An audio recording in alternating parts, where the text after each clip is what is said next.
Hey, what's up mga kaballers? Maligayang pagbabalik sa aking channel. Halina't pag-usapan natin ang balita patungkol sa mga player na bibitawan ng Warriors pag kinuha nila si Giannis Antetokounmpo, at ang balitang Mark Cuban gusto na nga pong paretiruhin si LeBron James. Tara't pag-usapan natin yan dito sa Basketball Hot Shots.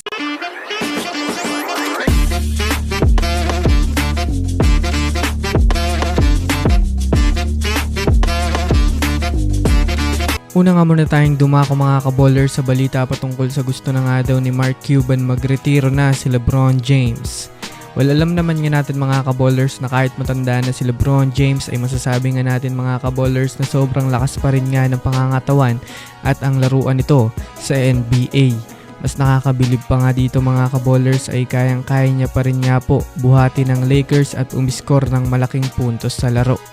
Yes mga kaballers, nakakatakot pa rin nga pong isipin na sa edad nitong 39 years old ay kayang-kaya pa nga nito mga kaballers makipagsuwagan sa mga batang player ngayon. Kaya dahil nga sa malakas pang laruan ni LeBron James ngayon ay sinabihan na nga ito mga kaballers ni Mark Cuban na magretiro na daw, dahil na rin naman sa pagod na nga daw siya mga kaballers sa kalakasan ni LeBron James. Lagi na lang daw ang Lakers ang pinoproblema nila dahil kay LeBron, kaya mas mabuti nga daw mga kaballers na magretiro na lang siya sa NBA. Sa naging pahayag nga po nito mga kaballers ay masasabi nga natin na masakit na daw ang ulo ni Mark Cuban kay LeBron, kaya gusto nga itong magretiro na lang si LeBron James sa NBA.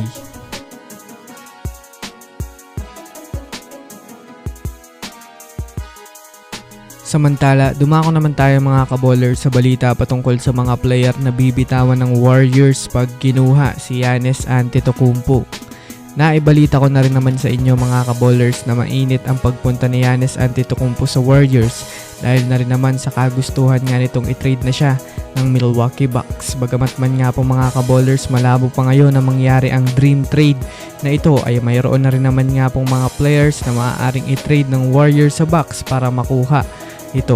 Yes mga kaballers, 4 players nga po ang magiging katapat ng kontrata ni Giannis Antetokounmpo sa Warriors. Ito nga mga kaballers ay sina Jonathan Kuminga, Andrew Wiggins, Brandon Podziemski at Gary Payton II. Lahat nga po mga kaballers ng nabanggit na players, ayan nga ho ang mahalagang mga player ng Warriors na sa ngayon ay sobrang ganda ng pinapakitang laro nito. Ngunit syempre, kahit man nga po sobrang lakas ng mga nilalaro nito mga kaballers sa ngayon, ay ibang-iba pa rin nga po ang kakayahan ni Giannis Antetokounmpo sa isang team, dahil may kakayahan nga ito mga kaballers na matulungan agad si Stephen Curry na makuha ang kampyonato. So yun lamang mga kaballers, yan lang naman ang pag-uusapan natin ngayon. Pindutin na ang subscribe and hit nyo na rin ang notification bell para sa mga susunod na updates sa mundo ng basketball. Again, this is Basketball Hot Shots. Thanks for watching.